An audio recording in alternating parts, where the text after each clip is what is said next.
Good evening. This is Coach Z from Northern California. Wish I could be there with all of you.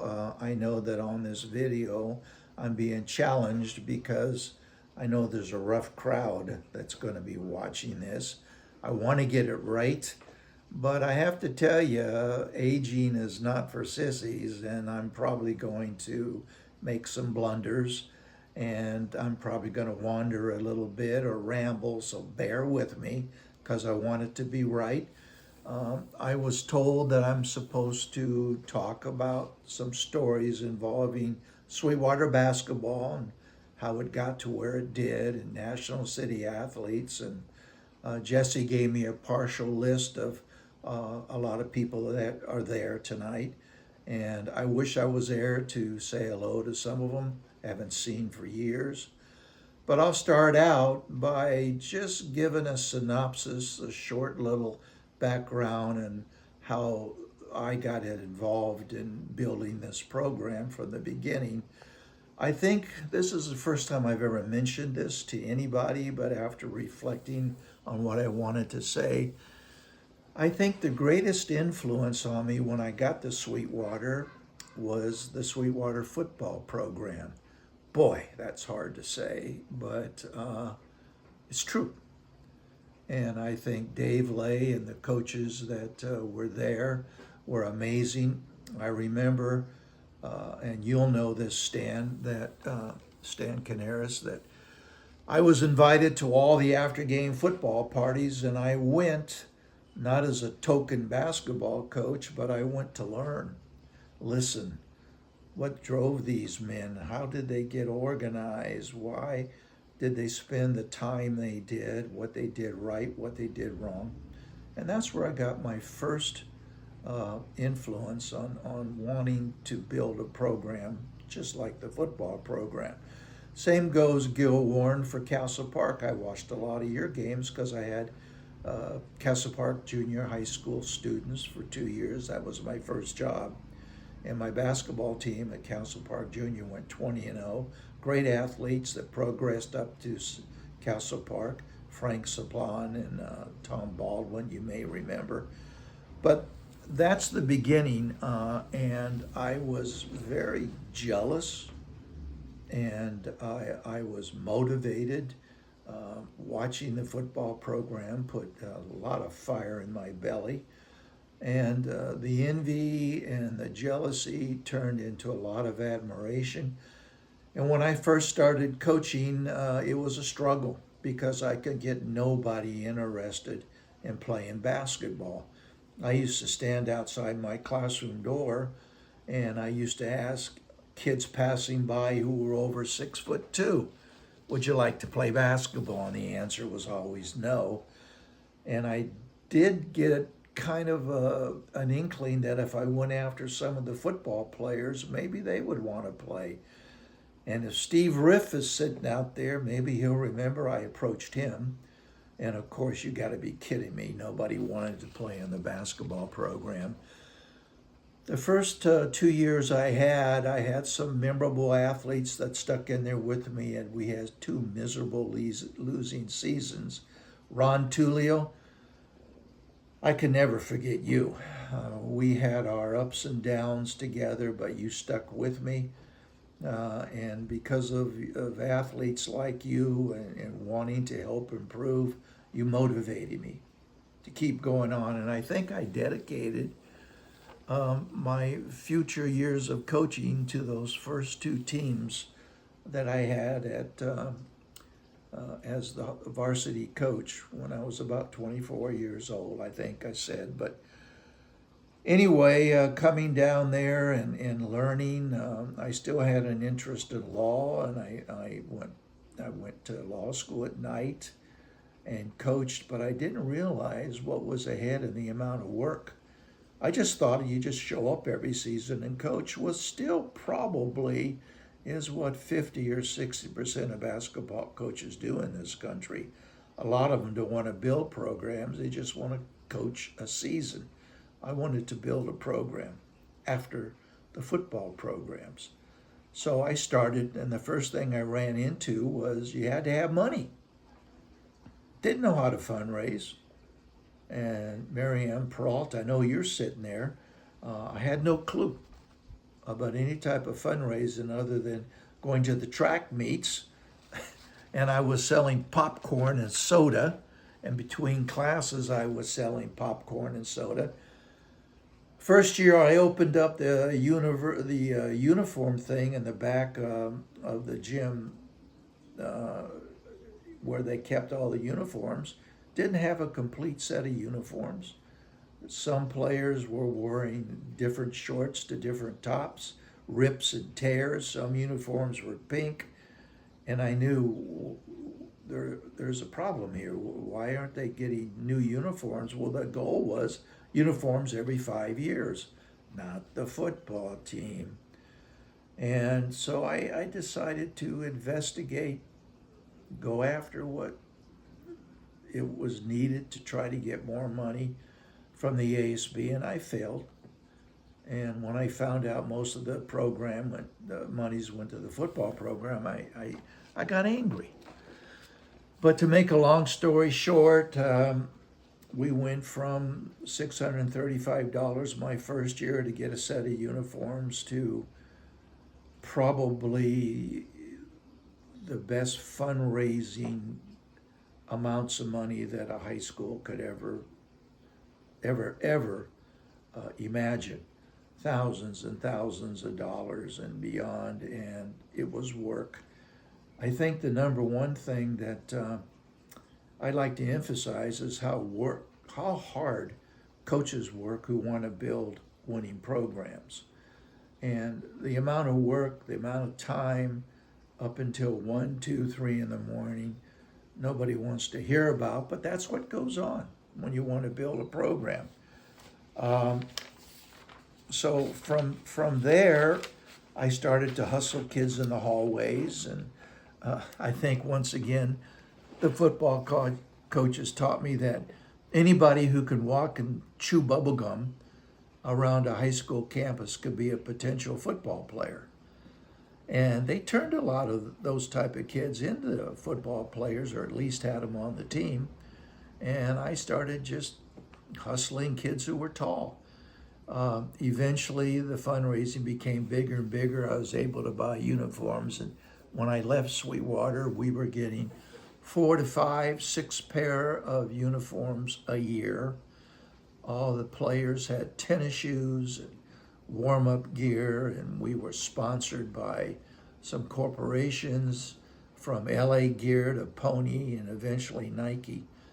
And winning brings a lot of that stuff in, and it's legal. The volunteers I had in the program were based on trying to create people who would draw other people in to our program, like police officers, parents, community leaders, and eventually businesses and corporations. And the one thing about National City, which is extremely impressive, is how many of the business corporations and community leaders support Sweetwater High School. A lot of them didn't even graduate there, but they understood the culture, they understood the environment, they understood National City. And once I tapped into that, then I was able to get the money we needed to make sure no players went without. Early on, none of the players had good tennis shoes. My first couple of programs, they didn't match, kind of ragtime looking team. Later on, we dressed for every game. We had coat and ties in some games. And I even had volunteers come in. I met and had an opportunity to pull in a lawyer from a large legal firm in San Diego. This is kind of weird. And then an accountant from a large accountant firm to help us with the monies that we were fundraising, to make sure all the I's were dotted and all the T's were crossed, because I knew that people would be coming after us. And I always thought, and sometimes I used to tell coaches when I talked, why is it that a winning tradition sometimes brings out so many haters? People are always saying, God, what is this guy doing wrong? Or what is that guy doing wrong? Rather than what is he doing right? What's going on here that's right? What's legal? What's within the rules? And so I had to overcome a lot of that, but it was the players, the athletes, the community that got excited once we started to turn the corner and win. You couldn't get into a Sweetwater basketball game. Crowds would line up from the gym all the way out to Highland Avenue. Eventually, we had to go to community colleges, San Diego State, to play our games. And we finally reached the dream I had of catching the football programs. And I felt, and I'm willing to say this to Gene Alum, and even Gil Warren when he coached, that I felt bad that there was always this conflict between football and basketball coaches. And at Sweetwater, I never got to know Gene Alum. We hardly ever talked. And I was territorial and protective, and he was too.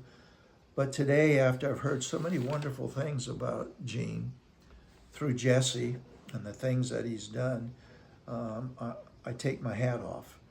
And I feel that I was wrong, and it was my fault that we never became closer when he was at Sweetwater.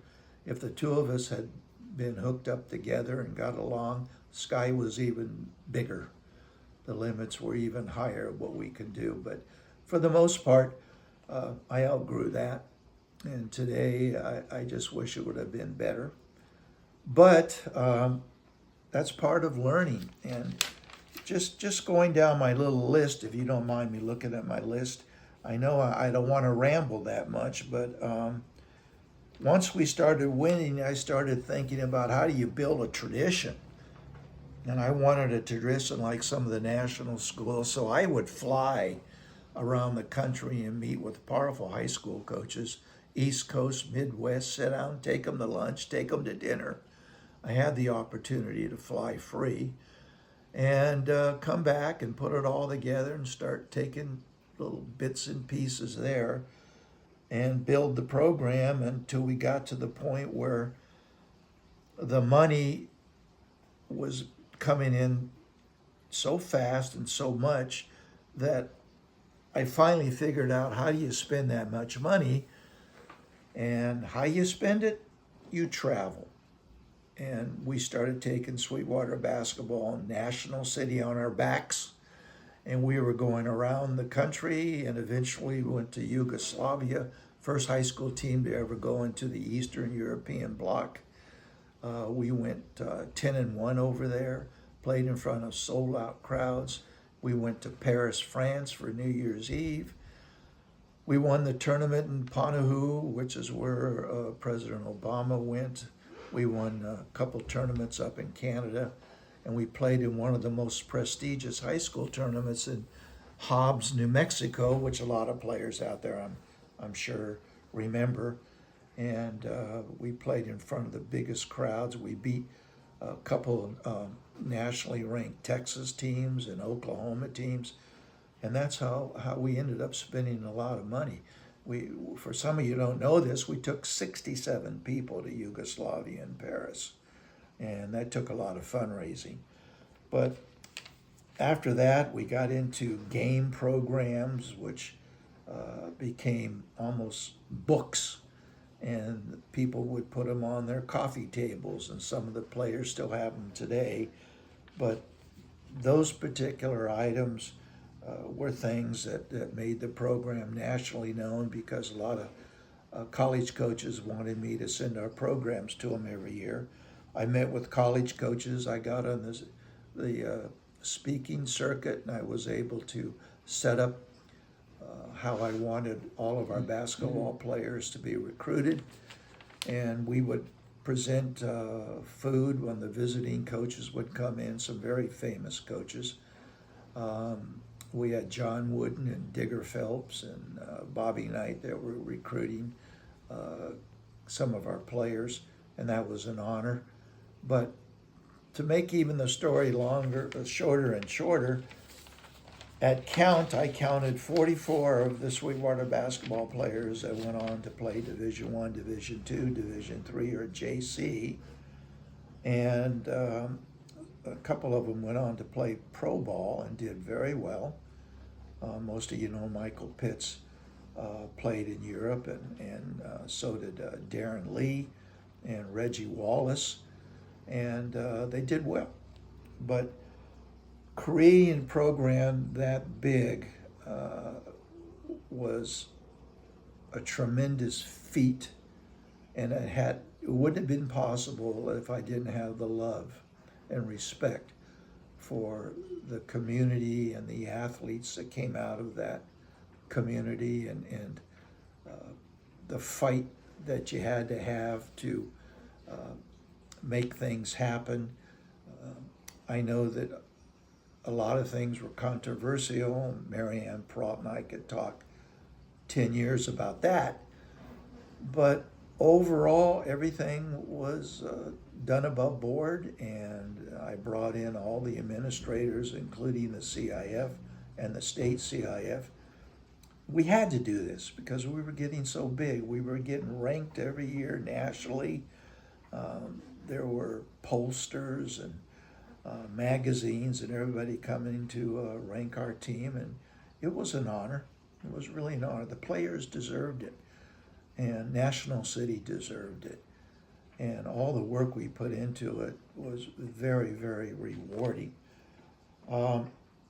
Some of the things that I had to create to continue to make the program popular on campus was some things that the student body really got excited about, and one of those things we created was having one player, mainly off the football team, that I needed help with in practice. And I know you coaches sitting out there know you got some players sometimes that are hard to motivate.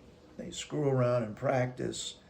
You make the teams run, you do lines, you do everything you can. How many meetings do you have with some of your players, at either going to their home or in your classroom? But I created this position called the enforcer. Danny, if you're sitting out there, that was one of the best moves we ever made. I went to Danny Salamua one day and I said, Danny, I need your help. And he goes, what do you need, coach? I said, I need you, would like you to be on the basketball team and come to practice, and I need you to bang some players around. I'll teach you how to do it. And I know that some coaches out there, Jimmy Finnerty, for example, you know that fouling's legal if it's done properly. You get four free ones, and the fifth one you're gone. But you got to teach players how to foul. And so I taught Danny, and I taught him how to rough up some of our own players, and he loved it. And the team never had a bad practice when Danny Salamua was in the gym sitting there watching or participating with us. After Danny was James Kilmer. He was a fireball. He loved it too. I mean, these two guys would do anything they could to make the team better. And finally, I got to the point where I could put Danny and James into the games. And when I saw some of our players being roughed around, all he had to do was call James Kilmer or Danny over and see what they're doing to Reggie Wallace. See what they're doing out there. I want you to go in and take those guys out of double teaming, triple teaming, and fouling. Gotcha, coach. The happy thing was the student body would go crazy and start calling for them. And eventually, Danny and James scored. And it was just a memorable part of how the program even got more interesting to the casual people, because it was like a show. The third enforcer was Mark Baca. He wasn't like Danny and James, but he had a mouth that could put people down real fast. And he probably had a coaching mouth. And the one thing about Mark is that he used to humiliate some of the players. And he was willing to go in there and bang around too, although players didn't respect that. But Mark Baca was a big part of the program. And Herman, I know you're sitting there. I think one of my fondest memories of coaching at Sweetwater was when I put Mark Baca on the team. He came from being our manager because it was a joy to see what this did to this young man's life. And taken away from us in the last year, I sit down and reflect on the influence Mark had on everybody he met. And all of you sitting there right now, if you ever knew Mark, the first thing you can think about is every time you saw him, you smiled. You smiled. And that's the kind of young man he was. I also feel bad for another top player that influenced me, and that was Dave Harris, who passed away last year of brain cancer. And I was able to share moments with him on Zoom. And it broke my heart. And as a lot of you know, Dave Harris came out of nowhere to be all league and get a full ride to West Point. And played Division I ball for 4 years, deployed overseas. It was just an honor to know those two. I also would like to end by saying I've never seen a community that was so motivated and so supportive of the young people. And there was a lot of hard kids, and there were opportunities that the city offered these kids through athletics and youth programs that kept a lot of them out of trouble. And we know there were still rough kids that came to Sweetwater. And I thought it was kind of a triumph for all of us when you would see these hard kids, gangster type kids, at the football games cheering on the team. And then eventually they were there watching all the basketball games. That's how athletics brought that community together. But I'll never forget the greatest time of my life was spent at Sweetwater and with the National City community. And when I eventually got on the speaking circuit, the first thing I always did was bring up National City, California. And to this day, I still speak highly of it. I appreciate this award. I appreciate the committee. Some of you know, Ronnie Cortell. I have fond memories of Ronnie when I wanted to stop another guard. Ronnie was so quick, so smart, anticipated everything and helped us win games. I want to have a shout out to Dave and Danny Samudio. Dave, you and I remember we got in business together. That was an experience, successful. And Danny, I'll never forget what a bull you were on the boards, and how you helped us win a lot of games. But I wish I could see you guys. Van Cruz, I would like, at Mike Clowers, I saw you about a year and a half ago when I came down there. Manny Garcia, another outstanding, just brilliant young man. But I think I've covered everybody. And I'm not as funny as I used to be. I hope it didn't bore you. But that's just a few highlights of the Sweetwater basketball program I was asked to talk about and the influence of National City. And now I pass the baton, as most of you know, to Jesse, who was like a son to me. And I'm so proud of what he's done. He's becoming a legend.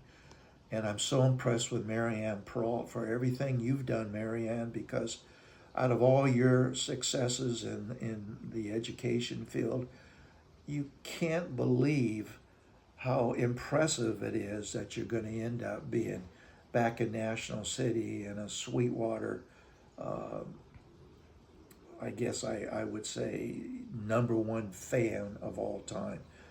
I admire you for that, Marianne. And Gene, wish we could get together, my friend, because I'd love to sit down and have a lot of talks and stories with you. Appreciate all of you.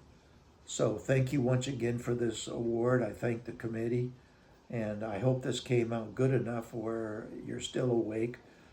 Maybe you drank more doing it, but whatever. Wish you all well. And I'm glad I could talk to you this time. And Jimmy Finnerty, never forget you either. But once again, thanks all of you, and have a good night.